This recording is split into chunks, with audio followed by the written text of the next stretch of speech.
you know exactly where who is going, and it makes sense to me. So I'm saying Omega.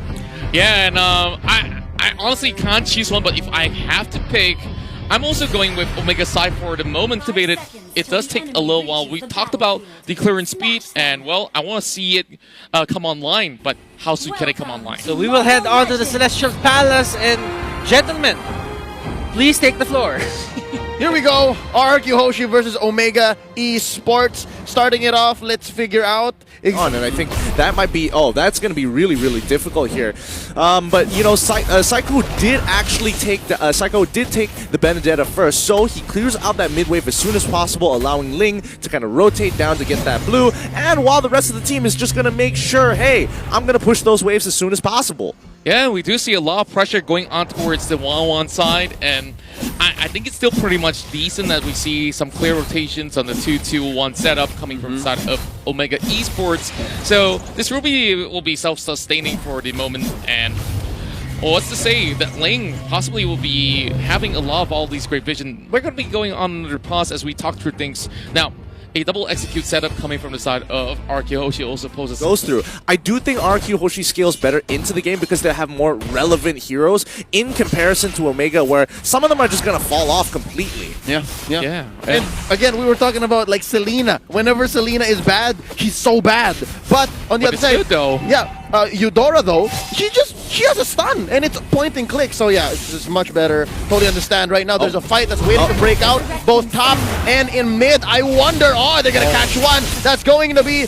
That's gonna be flicker out. Heath burning it already 2 minutes in, and the first turtle is gonna be started in by Psycho. Such a great reaction coming from the side of Heath, as he has already read the situation well enough. And keep in mind that there's also going to be that link. If he sets up a perfect Tempest on towards some of these team fights, it could be a pretty huge one out there. And when we talk about these two sides, of course, it's definitely going to be hard to tell, like, okay, which one gets activated first when we talk about the marksman. Because, honestly, the carry is going to take a little bit of time before getting things like the Golden Staff or the Demon Hunter Sword or stuff like that. Yeah. But, yeah, like, back to what was being mentioned by Gideon, it's a little bit more easier to execute compared to Omega. Yeah, and especially at the highest levels, right? You want to minimize your possibilities of making that mistake, and the more that you can minimize it, the higher chance of more consistency you can receive. Oh, here it comes. That's going to be 4 members from RRQ Hoshi coming in. And they're so aggressive.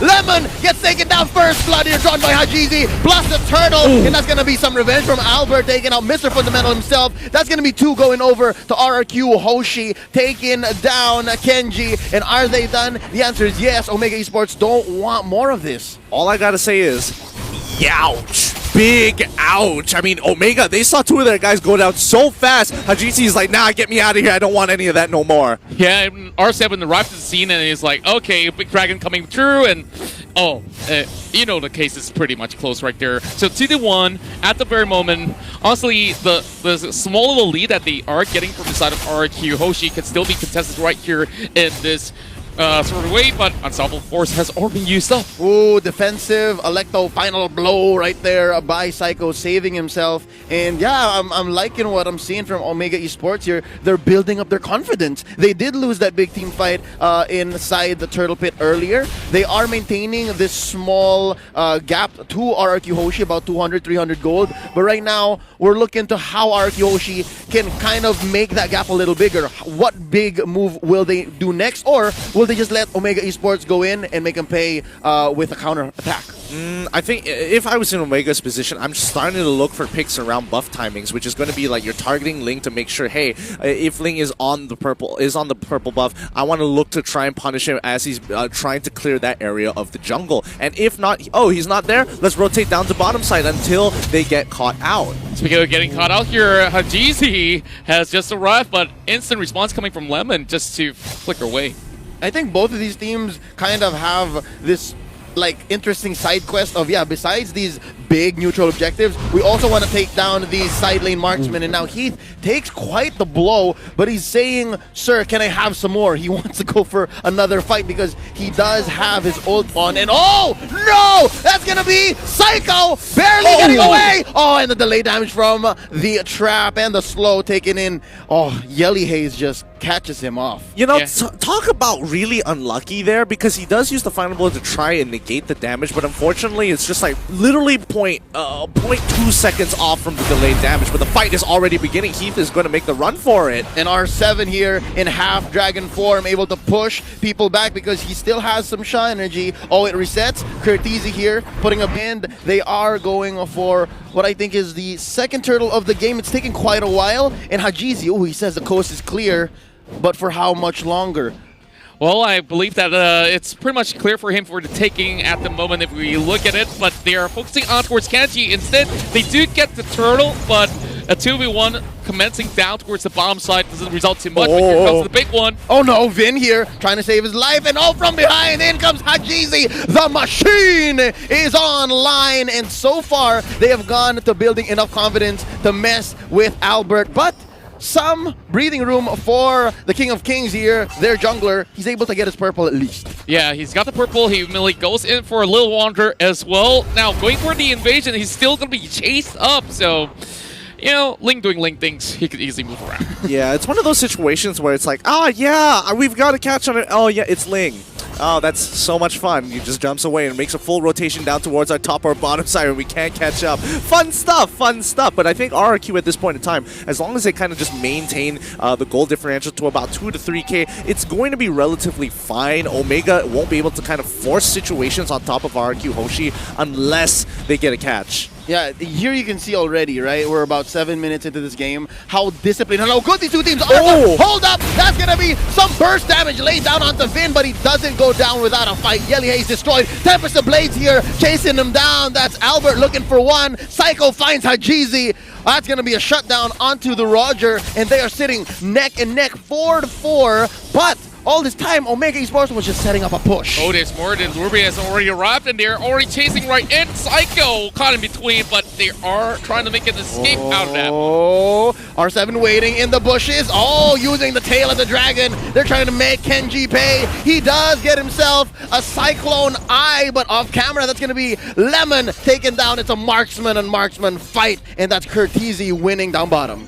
Definitely we're going to be having to look in towards itemizations as well, because at this point it's getting a lot more interesting. So Gideon, just looking at things, we've already got some big stuff coming in the way. Yeah, honestly, we're looking at Lemon, who only just has his endless battle here, but we're looking over at Cardizi. He's already got the Demon Hunter sword on top of the boots, on top of that corrosive sight, so he's going to be pretty relevant into this game. He might not be doing the most amount of damage, but at the very least, he's slowing them down for the rest of his team to kind of catch up and take out. And looking at Hajizi, he is, I guess, halfway through his endless battle as they go for this turtle, the very last in the game. Ooh. Looking for it. There you go. They take the turtle, and just like that, it's a Mexican standoff. It's just who's going to pull the trigger first, who's going to jump in with their ults and start it strong. And I think in this situation, without R7, Omega Esports has the range advantage, especially with the reach that the Abyssal Arrow has. Yeah, and he's all the way on the other side of the map, and they've already understand that. Oh, flicker right in! Ejector onto one. That's going to be Vin blasted down by 4 members of Omega Esports.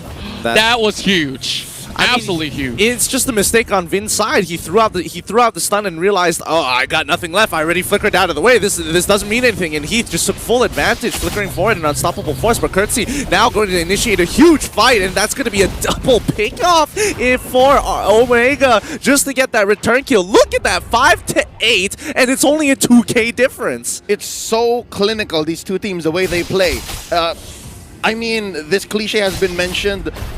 I'm pretty sure I'm beating a dead horse, but it's so chess-like. right? I'll give up my pawn, you can have a rook, but then after that I'll take a bishop. That's what this 5-8 is looking like, especially with this, you know, relatively small 3k lead. Indeed, but for the RRQ Hoshi side, they're slowly losing pieces after pieces on an unequal term. And speaking of which, they're going to be taking this buff if they don't do anything about it. Ooh, that's going to be Psycho coming in between 4 members. He wants it. Kenji trying to look for a good hook, and he finds it. In comes Hajizi, but that's going to be a stun. Psycho pays the price. R7 says, get out of our jungle. We don't want y'all here, but Hajizi wants more. Does he have the support? Yes, he does. Oh, they're waiting. They're waiting. They say we're calling it tough. Nah, it's not worth it at this point because, again, their main target here is Cortese. As long as he has his ult, it's just not worth going for anybody else unless it's maybe a Yelly Haze, but Yelly Haze is barely in the fight, or even Kenji, but even Kenji has his ult still up. That's right, and with that being said, we're looking at Omega Esports side. Now that they are so much more up ahead after a couple of all these sort of things, they're starting to feel a lot more confident about taking every single thing that they have inside the jungle. All they can do is just wait for the right moment to strike in. We do have the Lord up available, but over here, a little bit of a slight 1v1 between Albert as well as Kenji. Oh, it's just the battle of swords and sights, and here comes Lemon, Tempest of Blades, barely misses. Oh, he's got some dashes here. He's trying to grab him. Oh, there you go. Full range stun here by Yelly Haze. Gonna be using the dashes, trying to get out of there. Not enough to save Lemon. That's 1 for free. Oh, this is while they were going for the Lord. Psycho goes down. Hajizi takes him. R7. Here comes R7. Oh, wow. A dragon helps the Lord get stolen by R7. That's going to be R7 surviving. Oh, I think it's worth it already. Crossbow of Tang. 4 members down. Traded off for the Lord. Oh. No way. No absolute way. Even though they do get the Lord, just look at the Ruby right down below. Like, this Lord doesn't mean a thing at all after getting snatched away, but at least it buys some time for side of RRQ Hoshi. I mean, they're up by 5 towers at this point. RRQ Hoshi has not been able to kind of break through. Omega will be stopping that Lord right in its tracks, and I mean, stealing that Lord at that very moment is the equivalent of using a band-aid on a bullet wound. It held them back for what, 30 seconds tops? And they're still maintaining map pressure. Yeah, and of course, with that, they only gain maybe very slight edges out of that by just putting their bodies at where all these sort of bullets are coming through, and they just have to do something just to have that knee-jerk response. And while at it, I guess they just have to wait for another sort of opening at this moment, which is not going to come by not until 20 minutes or so. Speaking of 20 minutes, Gideon seems to know what timers are like. And Gideon, what's your feel, man, right now before this fight happens? Oh, it actually has started. Too late. Cortese gets blasted by Vin. Not over. They're looking for some revenge here. Vindication. That's what Omega Esports is looking for. They take out Yelly Haze. R7 is a man on a mission. They're going to blast this turret and push Omega Esports back in. Now, that timer, man, 13 minutes in. How long until we see Lemon pop off? I mean, honestly, let's double check the items so I have a better idea of what where is he with that. Lemon is currently at 6,000 gold. He's got 2 items, both pretty defensive. He doesn't even have the golden staff yet. I think at this point of time, he needs to get the golden staff to have that major kick of damage. So he'll probably get that at the 42,000 gold mark. So my guess is going to be the 16 or I'll give him a bit of credit if he doesn't die and works perfectly. 1530. Ooh, very close. And that's Kenji flickering in. Enough to save him. Tempest of Blades. Oh, no. Albert don't want none of this. And Hajizi putting a beat on him. There's the unstoppable force from behind. Can they juggle the aggression from underneath the turret? Kenji's still alive. No. Lemon about to get destroyed. Hajizi gets him. Heath puts the nail in the coffin. It's a trade so far. Hajizi for Lemon. The fight continues. Kenji's looking low. That's a blast onto Heath. Vin takes him down. This turret still stands. And only RRQ can win fights that way. Going back and forth, back and forth. And they are just forcing fights by hook or by crook. There's no other way to go about it. They don't care if they lose one member as long as they get more in return.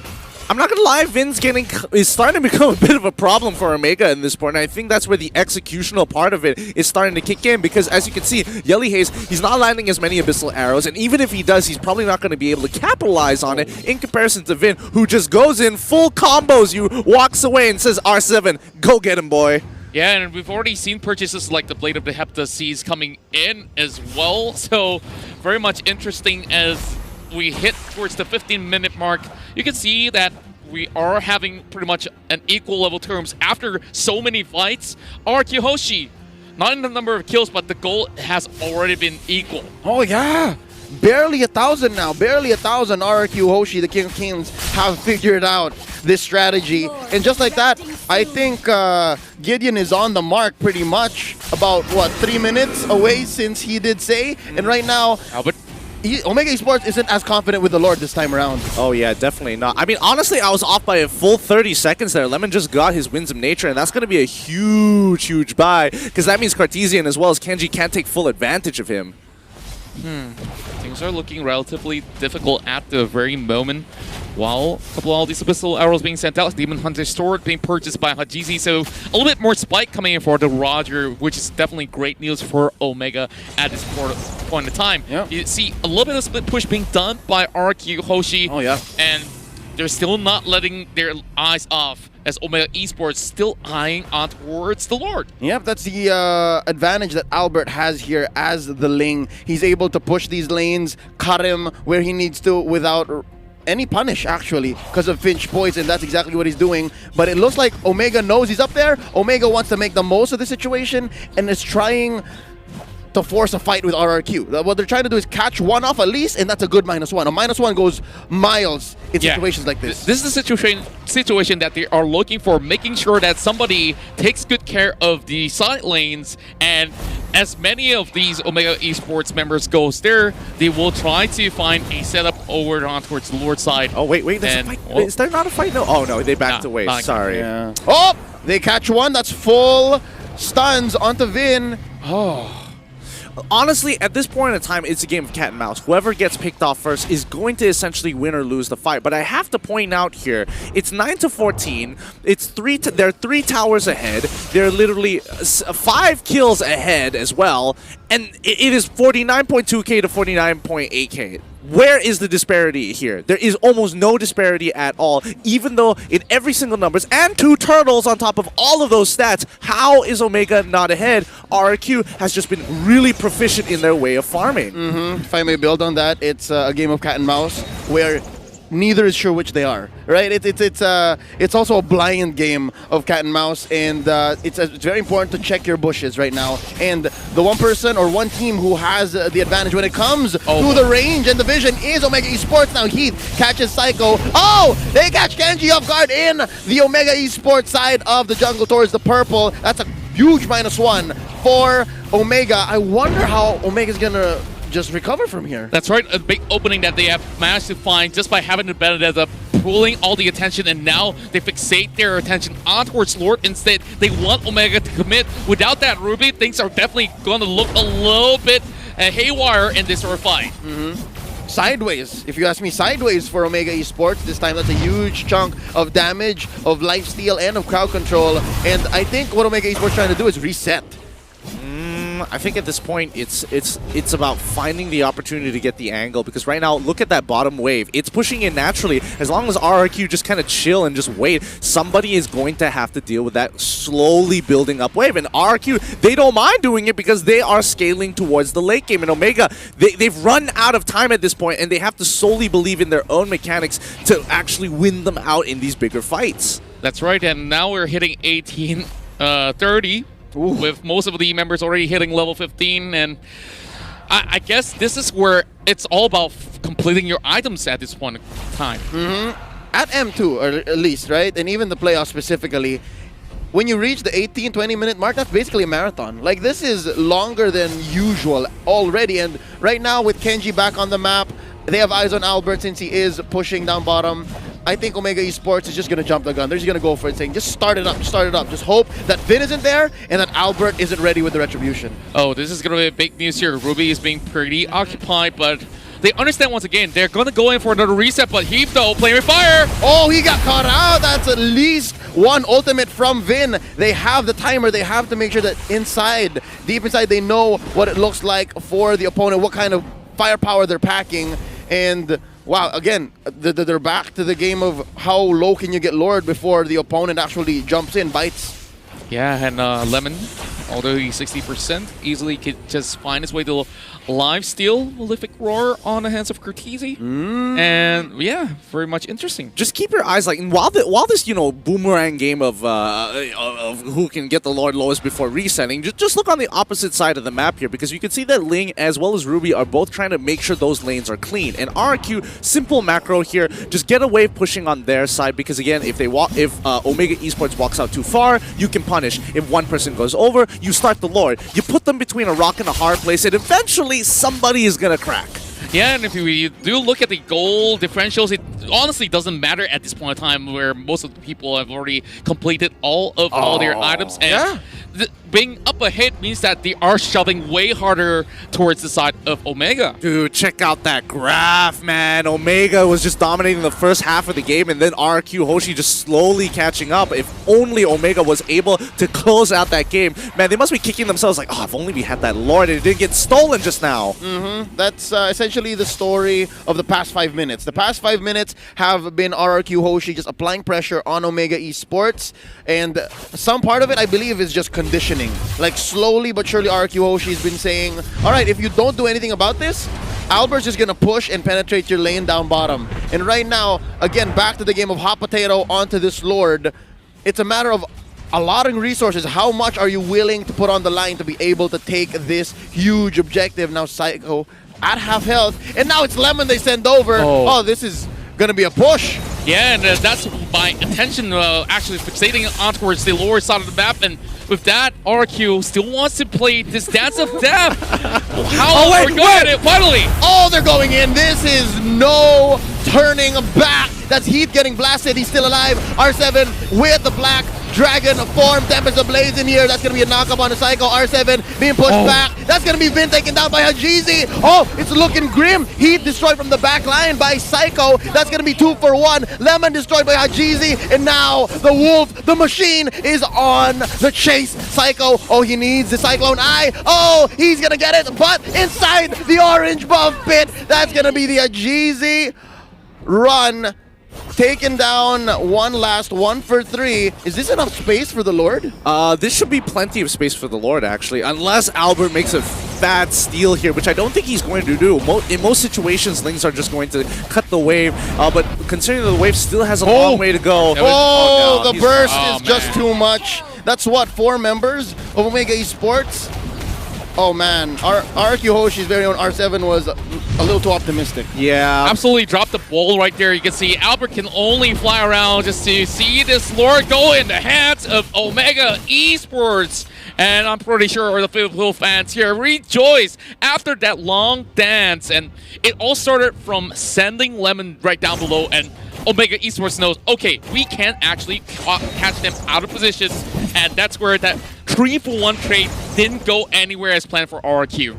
I think RRQ at this point in time, it's just a game of cat and mouse, because again, there's nothing much they can really do about it in most of these situations if they put themselves too far out and they get caught out by Heath. And you know what? Speaking of Heath, in that last fight, he preemptively flickered forward thinking somebody would be further, deeper into the brush. Ends up they were standing right in front of him and he just blew his flicker for no reason. But here comes Luminous Lord. Oh, but he got away with it anyways, right? Here we go now. Finally, the first inhibitor taken down, and it's going to be on the side of RRQ Hoshi. That's going to be quite a few ults spent by RRQ to take down Lord, alongside that inhibitor up top as well. So it's a 2 for none, relatively clean for Omega Esports. Impressive how they're able to just center and just gather themselves once more, especially after earlier how RRQ Hoshi was slowly turning the whole map blue. Right, and now Psycho tries to cut off the way, but that's going to be Hajizi running away. Immortality popped in here. Vin destroyed by Kurt the Herteezy, and now Hajizi. That's going to be R7 taking him down. It's so far a 1-for-1, and right now Albert destroyed once more by the 1-1, and they're going in. That's a lot of damage coming in from Lemon. That's Heath. Mr. Fundamental destroyed, and right now that's another pull. Lemon survives. Oh, I think he's going to heal up because they're still ready. They're going for this half health on all members of Omega Esports. They may have been going in too deep, and I think the investment has already been spent. R7 destroyed. That's going to be 1. Oh, hey, that's going to be 2. They're trading back and forth. 2 members left.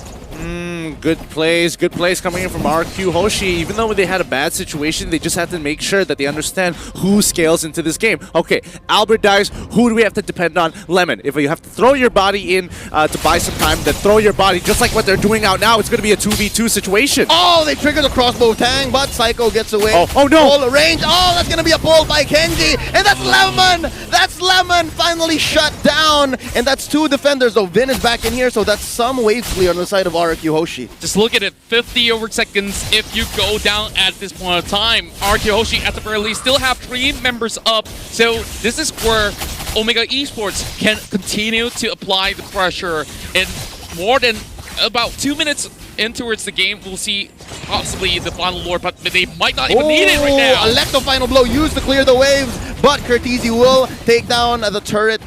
Anyways, what is this? About a minute away from the 3rd Lord, and Lemon's gonna be coming in on time. So I think for RRQ Hoshi, just buckle in. Just wait for Lemon to come in, and I don't know, man. Whatever you did with Vin for the 1st Lord, do that again. But at this point in time, if you actually lose at least 3 members by just snatching the Lord away, yeah, maybe you might get away with, you know, that Lord just marching towards the enemy side and you have like a full send of Omega Esports army just at your base by that point in time. Yeah. So, Curtisi having 1 final slot uncompleted, but hey, what's to say? I think he really packs a punch at this one time. I think he packs a punch too. I think they all honestly pack a punch. And the real problem right now is that they can't seem to get onto the scaling heroes. Lemon just refuses to die. Albert, he buys so much time, especially when he jumps into the backline here, that Omega Esports can only deal with 1 problem at a time. And Kenji, he's going to be staying very close to Curtisi more often than not, just to kind of protect him with the I'm Offended and making sure that he taunts the right people, just to buy that time to allow Curtisi to at the very least have enough weakness procs just so they can use his ultimate in a clutch situation. Yep, and we've seen earlier, a crossbow tang is not a confirmed kill. Not at all, because of how this Rome Benedetta is playing in right now. That's going to be a fight. I think they're picking. Oh, Vin gets caught out. Oh, he lets out the ult. That's going to be flame shot used already by Yelly Hayes. And Hajizi destroyed by Lemon from the back line. Tempest Ablaze here by Albert. That's going to be trades left and right. Kenji down, as well as Hajizi. 2 for 1. I think they are ripe for the Lord take. Yeah, and we just saw the positioning of Lemon initially was a little bit questionable, but when he flickered to get that position, to get that first opening, it started to make sense where the rest of RRQ Hoshi will be able to penetrate through from a very awkwardly positioned Omega Esports. Honestly, I'm surprised that Omega didn't just jump onto Lemon there. Like, he was free, and you can see that the unstoppable force was up there. They were just waiting out the winds of nature, but that's just like a second long. So it's kind of on Omega, who I think were in disbelief. Like, no way he's doing this. Yeah. This is kind of troll, right? Yeah, again. Give carry, what, 1.2 seconds of free hits, especially with full lock items like this. You're in for a bad time, and right now, oh, Albert's stealing oranges now. This is going to be rough for Hajizi when he comes back. And you can see Psycho really roams in towards the mid side as well. They're having 2 members right to the lower side of the map. And this Lord right here is the terminator of the entirety of this game, which honestly, Omega Esports hasn't been able to find a safe way to even get a pick in this sort of sense. Yeah, no, it's because of, again, the vision that Omega Esports has is trumped by the mobility that RRQ Hoshi has right now, right? Like, again, Gideon mentioned the forward flicker by Heath. If he only knew that there was no one in the bush, I think Yelly Hayes hasn't warded that area yet. If he only knew that he was right in his face, he could have used that mobility to close the gap. But right now, oh, nice catch. That's going to be Lemon caught by the ejector, and he's going to get blasted down. Heath trying to run, save his life, and he survives. But look at Albert. Albert looking to just cut the waves. Oh, it's a silent Cold War between Kenji and Albert. Both sides just not letting up here, but at the end of the day, who wins out in these later stages? I mean, Yelly Hayes, he's going to take some damage. Psycho is just going to chase him down, and nope, the rest of the team back off, and they could, I mean, I don't think Lemon wants to fight without his ult here, so Psycho's got to be real careful. Psycho right in between all these members of Omega Esports, not looking all too great. As much as he has immortality, he can buy only very a few seconds in towards this match, but he's trying his best to make it out alive. Lemon, as much as he's nearby, he's not getting out of this. I take my words back. Psycho things! Madman! He's getting away with too much here, and I think, you know, Omega and RRQ Hoshi, like, it's in Omega's hands to look for this engagement here, and RRQ, as you can tell, clearly will not initiate anything unless they can guarantee that pick. And at this point, Vin, he's a little too scared to walk forward, because the moment he does, Heath is going to unstoppable force ejector him back in towards the enemy team, and there's really not a lot of counterplay to that other than hope that he doesn't fly back too far, or the rest of Omega can't catch up after he flickers. Gentlemen, we are already hitting 30 minutes of play, and it's pretty much on even grounds at the very moment. Everyone's just buying forces at Which is time. impressive because RRQ Hoshi, they have no more turrets, and they're still this aggressive. Yeah, and as much as this 3 turret stands from the side of Omega Esports, it's currently untouchable.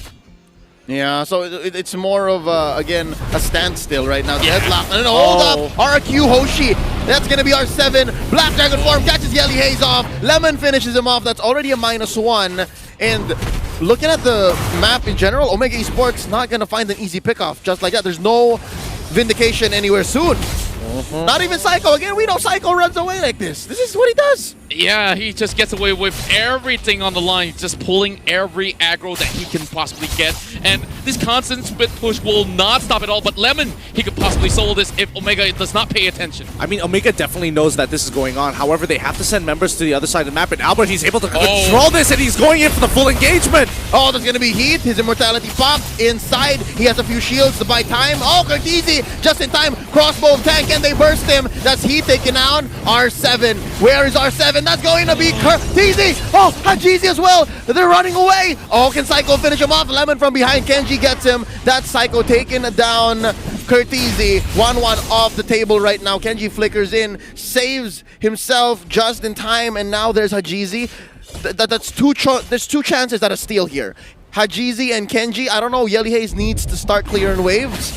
And yo, this might be RRQ's. I feel like RRQ is just more confident this time around. Like it should be. However, Selena and those Abyssal Arrows could be the game changer. Vin just waiting for the catch. He gets caught out himself. Oh, Vin is still alive because they are going to burst down Yelly Haze. And Yelly Haze is killing this. Vin gets destroyed. Hajizi gets him from behind. The delayed damage gets down Yelly Haze. And there's still 4v3. Hajizi survives. Psycho's chasing him. Oh, they're looking for the juke. And, oh, what a transform! Oh, they're going to find him anyways. Kenji's still in this. There's not enough damage from the side of Omega, though. Fight still going on here. Going strong. This brawl is going to go. Kenji finally gets taken out. The ejector out to Psycho. This is finally looking good for RRQ. My goodness, Omega. They've got to be real frustrated about this entire situation. Yo, just look at the waves. It's already crashing right in. Oh, this is something that RRQ Hoshi has to watch out for as well. Again, note, they can join fights as long as they want, but if they don't manage their waves, it could end in the blink of an eye. And I think all of these long team fights, it's resulted in, again, more members of Omega coming back, but finally this is third Lord. I can say confidently, it's gonna go definitely to RRQ Hoshi. Oh! Definitely. Close. I thought there was another Vin situation. Yeah, it almost could have been in that sort of sense with Heath being so close by. And unfortunately, things are starting to open up for the side of RRQ Hoshi. And Omega Esports had to back away and retreat, not having Hajizi as well as Kenji around. There's so many switch of itemization going on. And we've seen the Rose Gold Meteor being bought there by Hajizi. Yeah. Kurt's swapping around. That last slot is his juggle slot. Yeah, I mean, it's going to be important that teams know how to juggle their items, especially this late. Oh wait, hold on. This is the pick of a lifetime. Vin is getting chunked back, but this could be the fight that they've been looking for. Like the final blow by Psycho, trying to dive in and take out the softies from behind. Heath destroyed here by Lemon, and Psycho able to just maintain pressure here, just escort Lord into this inhibitor, and that's going to be Kenji getting blasted down by Lemon. Ladies and gentlemen, carry is back. That's going to be the push on all 3 inhibitors. for Omega Esports. Curtisi taken down Vin. That's going to be a crossbow of Tang. Hajisi destroyed here. It's just a matter of time. They just need to focus down on the base. And ladies and gentlemen, the King of Kings take game number 1 after a long, drawn-out game here in the very last day. Oh, sorry, the last game of day 1 in the playoffs. 34 minutes, 14 seconds on the clock. This has to be the longest game in the playoff runs thus far. And my oh my, what a...